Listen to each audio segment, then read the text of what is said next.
Taburi oleh firman Tuhan pada pagi hari ini. Biarlah hati dan pikiran kami seperti tanah yang subur. Apabila ditaburkan benih akan bertumbuh, berakar dan bahkan berbuah. Dan kami akan menjadi anak-anak-Mu yang tidak hanya mendengar saja, tetapi kami akan menjadi pelaku dari firman-Mu itu sendiri. Berikan kami roh yang dari Tuhan saja, supaya kami bisa memahami dan mengerti firman Tuhan. Dan biar juga Roh-Mu yang memberikan kami kemampuan, kekuatan untuk melakukan firman Tuhan di dalam kehidupan kami. Sehingga dimanapun kami berada, kami akan menjadi kitab kehidupan yang akan disaksikan oleh sekeliling kami, terlebih orang-orang yang belum percaya kepada Engkau. Mereka akan melihat, mereka akan menyaksikan bahwa Tuhan Yesus Kristus adalah Juru Selamat satu-satunya. Terima kasih Bapak, hamba-Mu yang terbatas yang tidak memiliki kemampuan apapun untuk menyampaikan dan menguraikan firman Tuhan. Biarlah Allah Roh Kudus yang mengurapi hamba-Mu, dan biarlah isi hati Tuhan, kehendak Tuhan akan tersampaikan kepada kami pada pagi hari ini, sehingga kami beroleh rema yang akan membuat kami lebih semangat lagi untuk mengasihi dan mencintai Tuhan Yesus di dalam kehidupan kami. Terima kasih Tuhan. Dalam nama Tuhan Yesus Kristus kami telah berdoa. Haleluya. Amin. Bapak Ibu, kita akan membacakan firman Tuhan yang terambil di dalam kitab 1 Petrus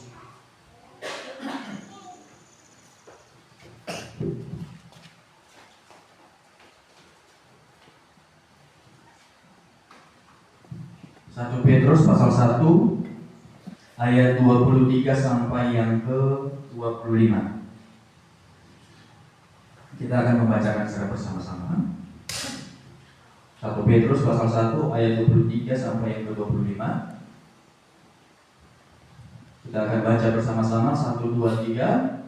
Karena kamu telah dilahirkan kembali bukan dari benih yang fana, tetapi dari benih yang tidak fana, oleh firman Allah yang hidup dan yang kekal. Sebab semua orang yang hidup adalah seperti rumput, dan segala kemuliaan seperti rumput. Rumput menjadi kering dan bunga gugur. Tapi firman Tuhan tetap untuk selama-lamanya. Inilah firman yang disampaikan Injil kepada kamu. Haleluya, haleluya.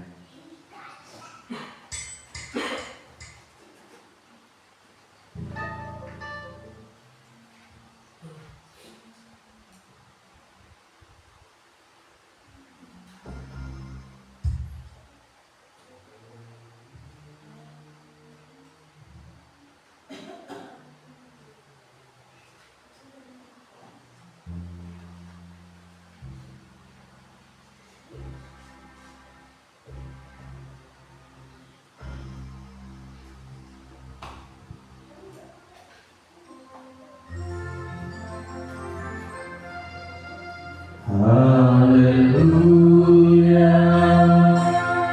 haleluya, haleluya, haleluya,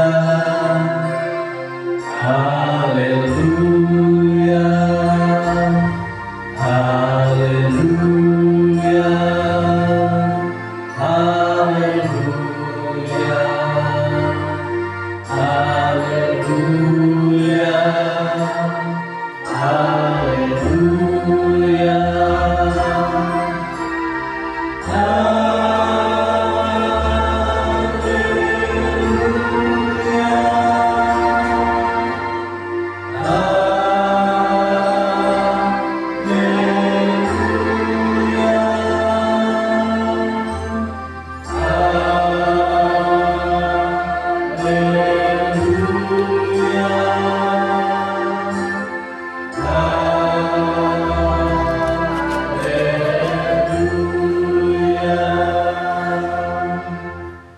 Shalom Bapak Ibu. Gimana kabarnya? Sehat? Puji Tuhan. Pada pagi hari ini kita akan merenungkan firman Tuhan dengan tema dilahirkan kembali dari benih firman Allah. Nah, ini adalah tema yang sangat menarik karena kalau misalnya kita salah mengartikan akan tema ini, kita akan salah juga mengartikan ataupun memahami iman kita kepada Yesus Kristus. Yang pertama adalah Petrus mengamalkan surat ini kepada orang-orang pendatang yang tersebar di seluruh provinsi Asia Kecil, Kekaisaran Romawi. Nanti kita bisa baca di dalam pasal 1 ayat 2, ayat 1 ayat 2 sampai ayat 2. Nanti Bapak Ibu bisa bacakan di sana. Terus kemudian orang-orang ini adalah orang yang tersebar atau orang-orang yang dituju oleh Petrus ini adalah orang-orang yang baru bertobat, atau bisa dikatakan iman-iman yang baru percaya kepada Yesus Kristus. Kemudian Petrus mengingatkan bahwa mereka hidup sebagai pengikut Kristus di dunia ini, hidup dikelilingi oleh orang-orang yang membenci Kristus. Artinya apa? Mereka hidup di dalam iman, mereka tidak akan mulus-mulus saja. Mereka akan dianiaya, mereka akan menghadapi tantangan, mereka akan menghadapi orang-orang yang akan membuat mereka tidak betah untuk iman mereka sendiri. Tetapi Petrus berpikir lebih luar biasa sekali. Dia memberikan satu pengharapan kepada orang-orang yang baru bertobat ini, Dan di dalam situasi mereka teraniaya, Petrus berkata bahwa sebagai satu harapan bagi mereka yang baru percaya, ini adalah kita atau orang-orang yang baru percaya ini adalah orang-orang pilihan.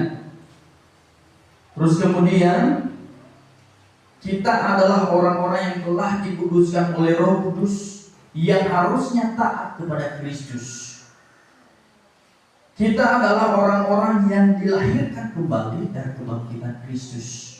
Kita adalah orang-orang yang hidup dengan pengharapan yang baru. Kita adalah orang-orang yang menerima bagian yang tidak dapat binasa, tidak cemar, tidak dapat layu, dan yang tersimpan di surga.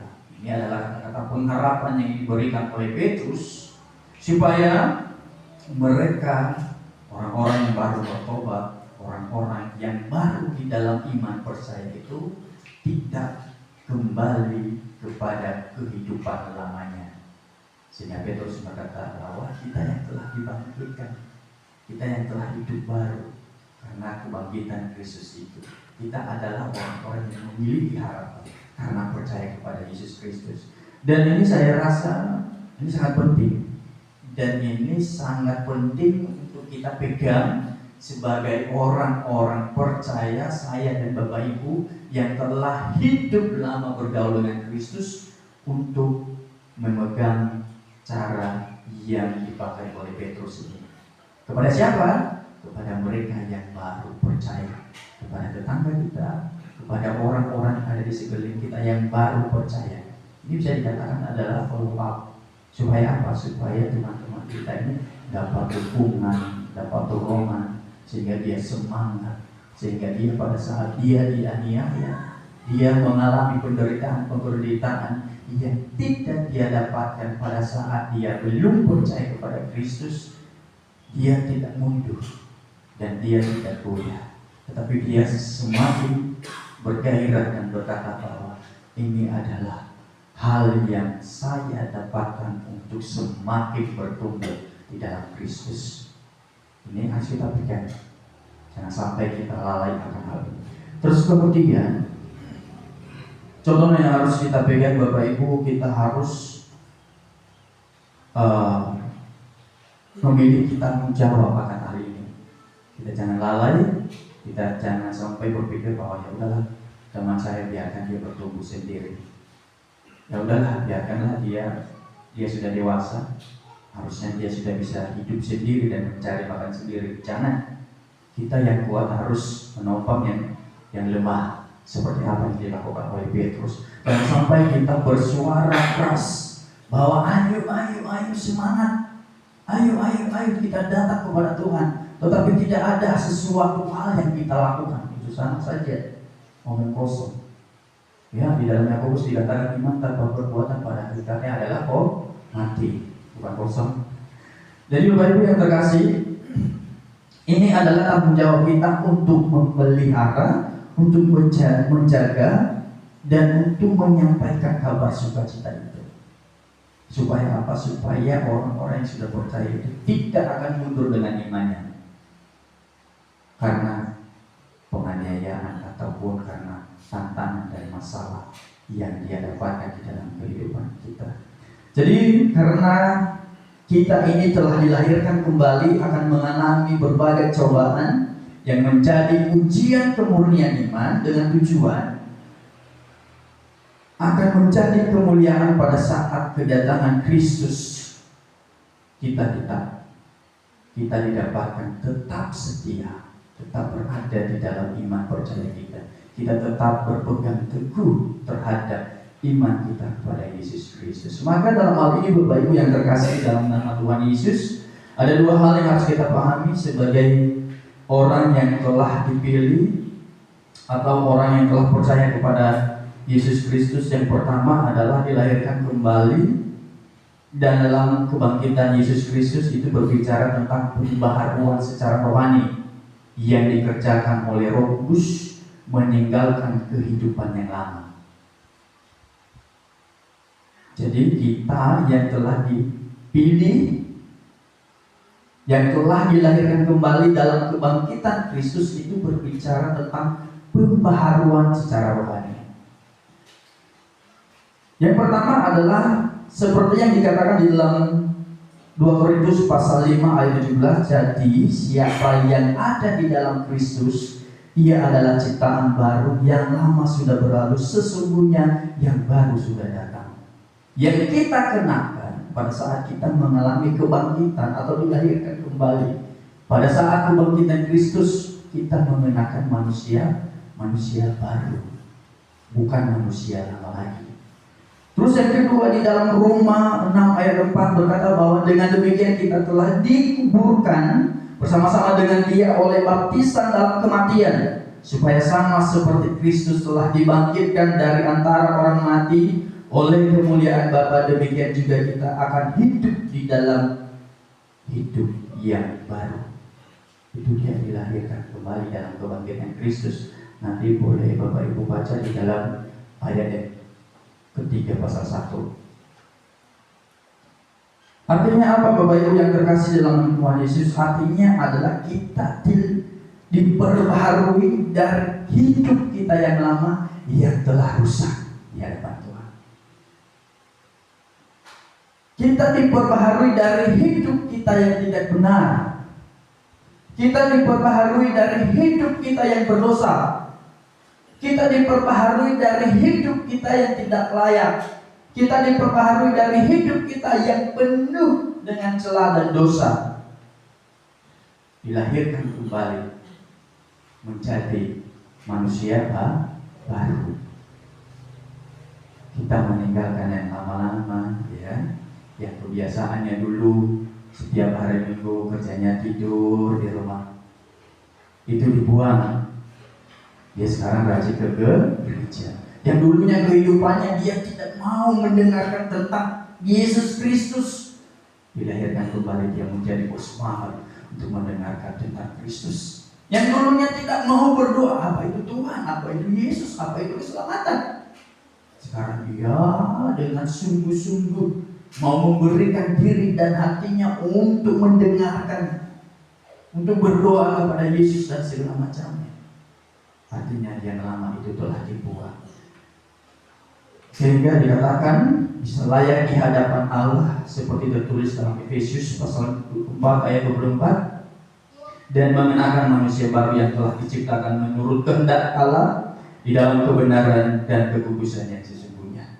Kita memberikan hidup kita diciptakan baru sesuai dengan kebenaran. Kebenaran apa? Kebenaran firman Allah. Kekudusan seperti apa? Kekudusan seperti kekudusan yang dimiliki oleh Allah. Karena itu adalah hidup kita yang sesungguhnya sebelum kita jatuh ke dalam dosa. Amin Bapak Ibu. Itulah sebenarnya kehidupan kita. Kita adalah manusia benar, kita adalah manusia yang kudus, kita sesungguhnya adalah manusia yang layak di hadapan Tuhan. Tetapi setelah kita jatuh di dalam dosa, kita rusak, kita tidak benar, kita berdosa, kita tidak layak, maka kita dilahirkan kembali di dalam kebangkitan Kristus itu. Bagi mereka yang percaya kepada Yesus Kristus. Tetapi bagi mereka yang tidak percaya kepada Yesus Kristus, apakah mengalami kelahiran baru? Tentunya tidak. Dia akan tetap pada posisinya standby di dalam dosa. Terus kemudian Bapak Ibu yang terkasih, kehidupan kita diperbaharui dan kita mengenakan kehidupan yang berkenan di hadapan Allah. Kita berdiri sebagai pribadi yang sudah berbeda. Kita berdiri sebagai pribadi yang sudah memegang kebenaran itu sendiri. Jangan sampai kita goyah akan pegangan kita itu dengan iman kita kepada Yesus Kristus. Jadi dilahirkan kembali dari benih firman Allah ini berbicara tentang kelahiran kembali, bukan hanya dengan perilaku. Nah, kalau tadi dilahirkan kembali dengan kerohanian, sekarang kita berbicara tentang dilahirkan kembali dari benih firman Allah. Ini lebih dalam lagi berbicara tentang pribadi seseorang. Dilahirkan kembali tentang pembaharuan secara moral. Bapak Ibu pernah melihat orang yang baik? Pernah? Pernah Bapak Ibu melihat orang yang omongannya itu firman Tuhan semua? Pernah? Pernah Bapak Ibu melihat orang yang bisa melakukan kebaikan melebihi orang-orang percaya? Pernah? Pernah. Ya. Apakah orangnya baik? Belum tentu. Apakah paradigmanya baik? Belum tentu. Apakah mindsetnya baik? Belum tentu.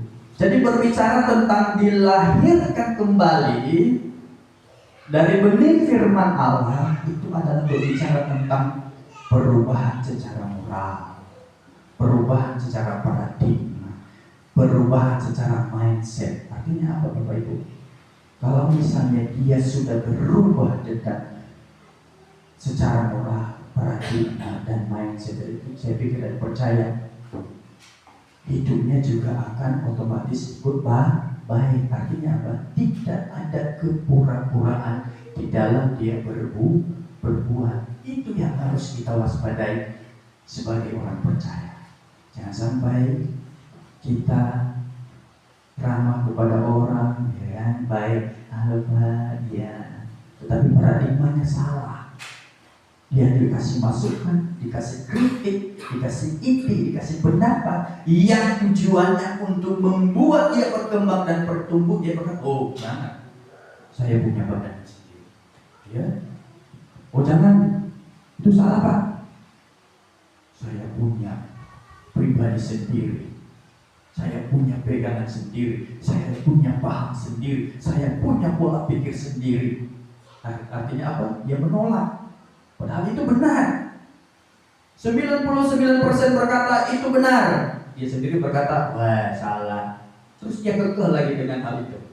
Oh ini saya yang paling benar dan segala macamnya. Itu yang salah, Bapak Ibu.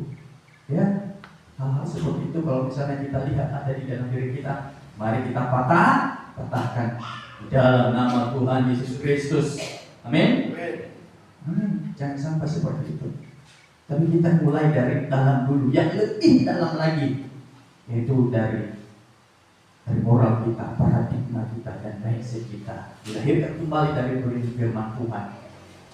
Kenapa harus dari benih firman Tuhan? Karena kebenaran-kebenaran yang sejati dan yang berkenan kepada Allah adalah dari firman Tuhan itu sendiri. Tidak datang dari yang lain, tidak datang dari dunia, tidak datang dari diri kita sendiri. Kebenaran yang sejati adalah firman Allah itu sendiri. Makanya saya dan Bapak Ibu harus dilahirkan dari benih firman Tuhan. Kalau misalnya tidak dilahirkan dari itu, saya tidak percaya akan menolak semua kebenaran yang lain. Jadi maka di dalam kedua hal ini kita perlu mengetahui bahwa ada di dalam cara berpikir ataupun dalam mindset seseorang itu ada dua hal Bapak Ibu. Ada yang namanya pola pikir berkembang, berbicara tentang perbaikan-perbaikan yang terus berkembang di dalam diri seseorang. Artinya apa? Dia dikasih masukan, dikasih ide, dia terima. Dia dikasih nasihat, dia terima. Dia dikasih teguran, dia terima. Dia disupport dengan berbagai macam hal, dia terima. Itu namanya pola pikir berkembang atau mindset atau growth mindset. Berkembang. Jadi dengan dia memberikan dirinya, dia menerima kritik dan segala macamnya, dia tidak menolak dan segala macamnya, dia akan mengalami otomatis, dia akan mengalami perubahan dalam dirinya. Terus ada juga pola pikir yang tetap, seperti yang saya katakan tadi, dia dikasih masukan nggak masuk-masuk, ya. Dia dikasih dikritik nggak masuk-masuk dan segala macamnya.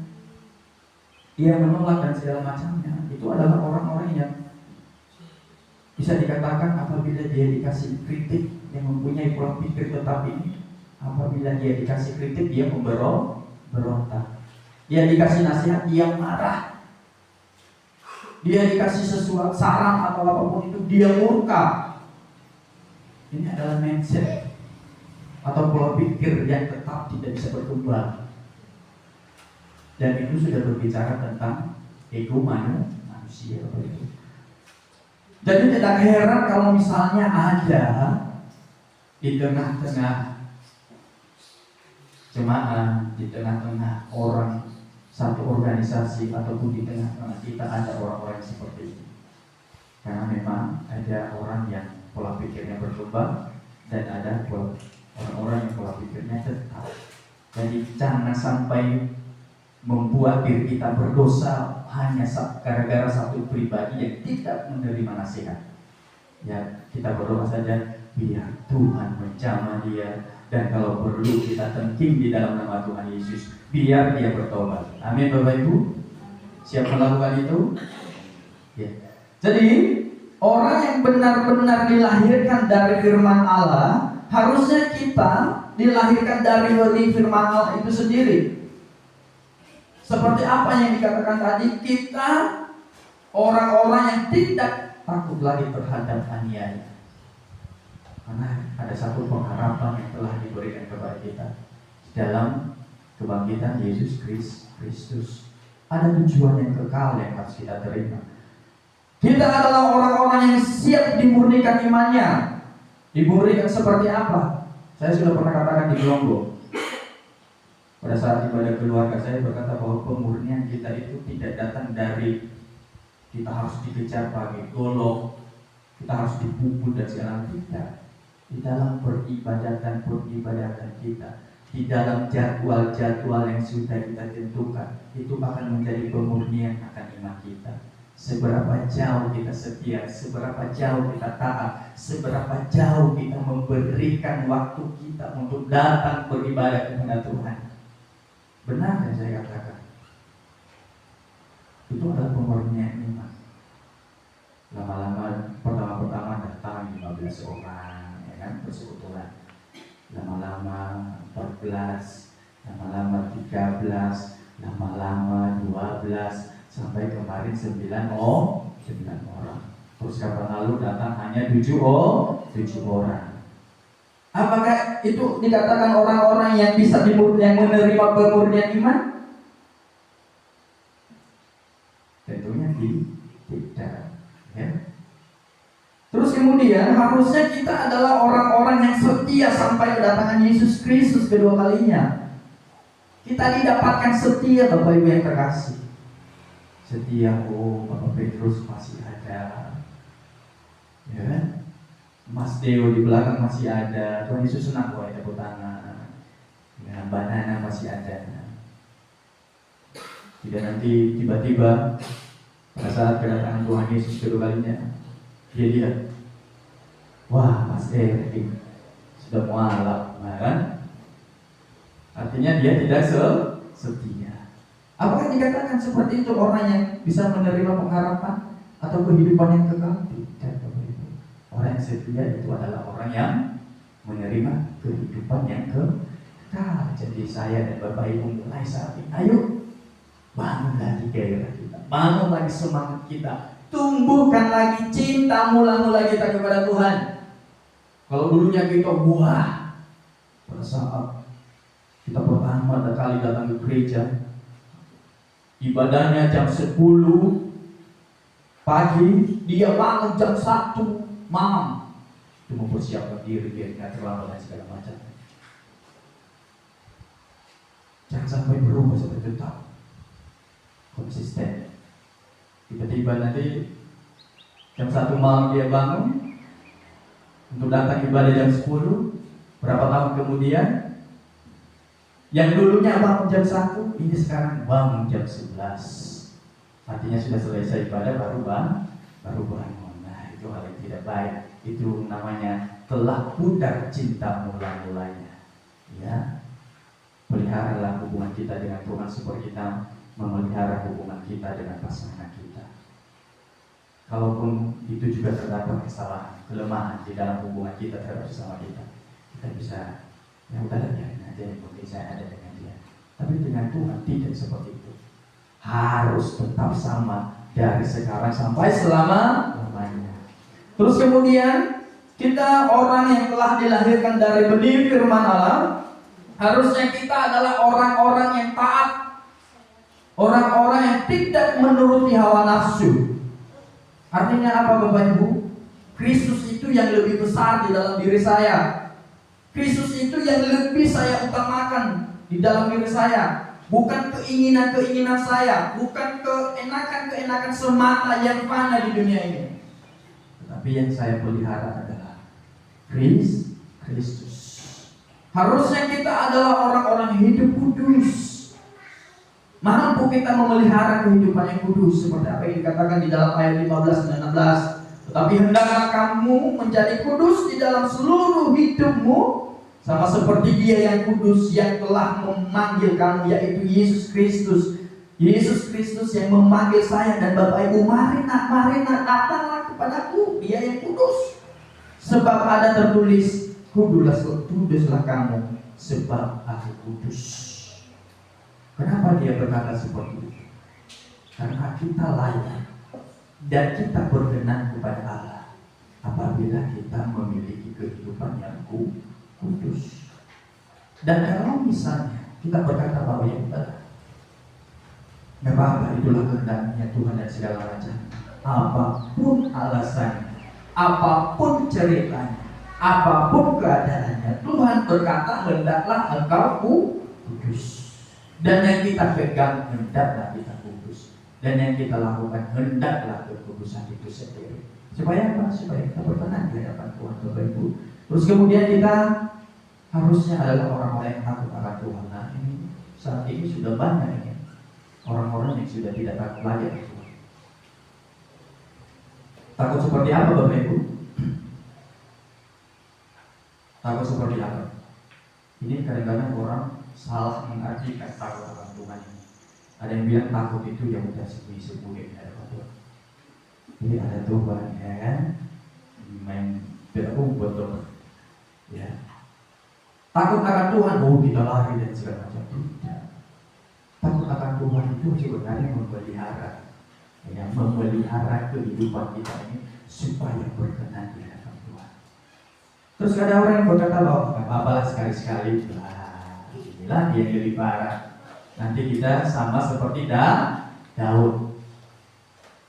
Dia yang harusnya benar di hadapan Tuhan, tetapi gara-gara keinginannya dia jatuh ke dalam dosa. Dia jatuh ke dalam dosa, terus kemudian bertobat lagi. Jangan seperti itu, Bapak Ibu. Kita jangan seperti itu. Kalau misalnya saya percaya kepada Kristus sepenuh hati, percaya sepenuhnya kepada Kristus, jangan memberi celah. Jangan berkata bahwa sekali-sekali. Jangan berkata bahwa sedikit saja. Jangan. Totalitas. Di dalam Wahyu dikatakan, kalau misalnya engkau dingin, hendaklah engkau dingin. Kalau engkau panas, hendaklah engkau panas. Suam. Jangan jadi suam-suam kuku. Karena yang suam-suam kuku akan dimuntahkan. Artinya apa? Ada identitas yang jelas di hadapan Tuhan.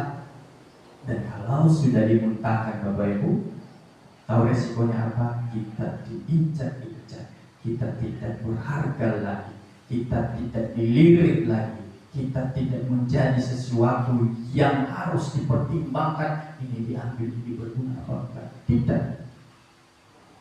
Karena kalau kita lihat muntahan, apa yang dilakukan oleh orang? Ambil pasir, timbun, dan kelihatan lagi rupanya. Emang lagi rupa kita. Ya, Bapak Ibu, kita adalah orang-orang yang dapat mengamalkan kasih persaudaraan yang tulus dan ikhlas. Harusnya orang yang sudah dilahirkan dari benih firman Allah bisa mengamalkan kasih. Apa itu mengamalkan kasih? Mengamalkan, Bapak Ibu.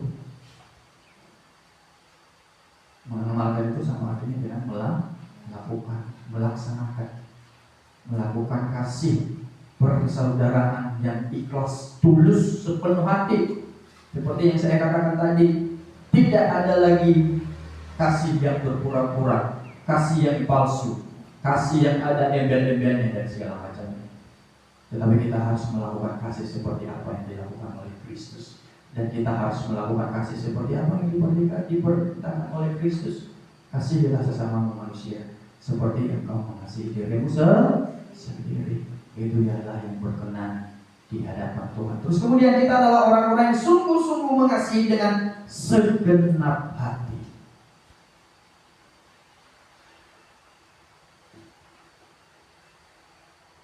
Amin. Amin. tegang banget.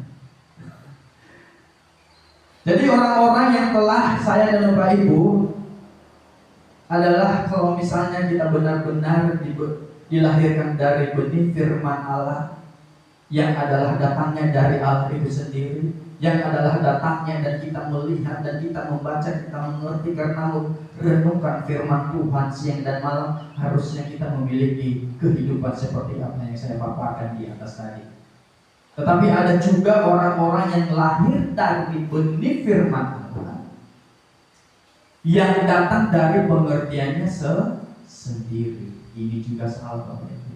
Jangan sampai kita menjadi orang-orang yang lahir dari benih firman Allah karena ide, pendapat atau pikiran kita sendiri. Itu tidak benar dan itu salah di hadapan Tuhan. Kalau sudah karena ide kita, kalau sudah berbicara tentang pengetahuan kita, itu sudah berbicara tentang yang faham, tentang dunia ini. Dan Tuhan saya dan segala macam. Akhirnya apa yang ditonjolkan? Bukan lagi firman Tuhan, bukan lagi otoritas dari firman Tuhan itu, tetapi yang kita tonjolkan adalah otoritas dari apa yang saya pikirkan. Itu yang harus kita hindarkan di dalam kehidupan kita. Kenapa? Karena itu tidak bisa diidentifikasi bahwa itu adalah salah atau benar. Yang bisa mengidentifikasi itu adalah tolak ukurnya dari firman Tuhan itu sendiri.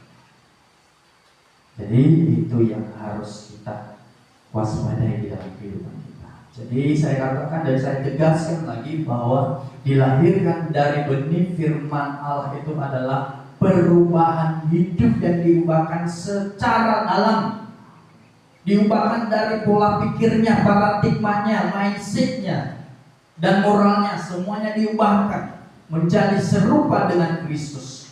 Itulah yang dilahirkan di dalam benih firman Allah. Dan saya rasa Bapak Ibu yang terkasih di dalam nama Tuhan Yesus sudah mengalami hal tersebut. Amin. Kesimpulannya adalah Bapak Ibu yang terkasih, orang yang telah dilahirkan kembali dari benih firman Allah memegang teguh kepercayaan dan iman kepada Yesus Kristus. Artinya apa? Apa yang dia lakukan, apa yang dia kerjakan harus sesuai dengan kebenaran dan sesuai dengan kehendak Tuhan. Mari kita berdoa. Terima kasih Bapak, kami mengucap syukur pada pagi hari ini. Engkau telah memberikan benih firman Tuhan kepada kami, dan kami bisa mengerti bahwa kami adalah orang-orang yang telah dilahirkan kembali dari benih firman Tuhan. Biarlah dengan kehidupan kami yang telah Engkau pilih, kami boleh membawa kehidupan kami di hadapan Tuhan hari lepas hari sesuai dengan apa yang Engkau kehendaki. Kami bisa menjaga kekudusan kehidupan kami seperti Bapa kami adalah kudus. Karena kami menyadari bahwa kehidupan kami ini adalah kehidupan yang fana, kehidupan yang sementara. Maka untuk itu biarlah kami memelihara apa yang menjadi kehendak Tuhan di dalam kehidupan kami. Berikanlah kami kekuatan dan kemampuan untuk melakukan ini Tuhan, supaya kami tidak meninggalkan iman kami di dalam Tuhan Yesus Kristus. Pada pagi hari ini Tuhan, kami berdoa untuk seluruh jemaat Tuhan yang ada di GKI ini, cabang pelajar ini. Kiranya Tuhan memberkati keluarga Tuhan, memberkati suami istri Tuhan, memberkati suami dengan anak-anak Tuhan, memberkati istri dengan anak-anak, dan anak-anak dengan anak-anak Tuhan, memberkati. Biar semua hubungan ini menjadi hubungan yang harmonis di hadapan Tuhan. Kami juga berdoa pada pagi hari ini Tuhan Yesus untuk setiap orang tua kami yang telah lanjut usia. Kami tidak bisa menyebutkan satu persatu, tapi di dalam nama Tuhan Yesus Kristus kami percaya dengan iman kami bahwa pertolongan, perlindungan, penyertaan, kekuatan, semangat dan sukacita akan Tuhan anugerahkan kepada orang tua kami ini dalam umur yang saat ini yang semakin hari semakin mengalami penurunan kekuatan fisiknya.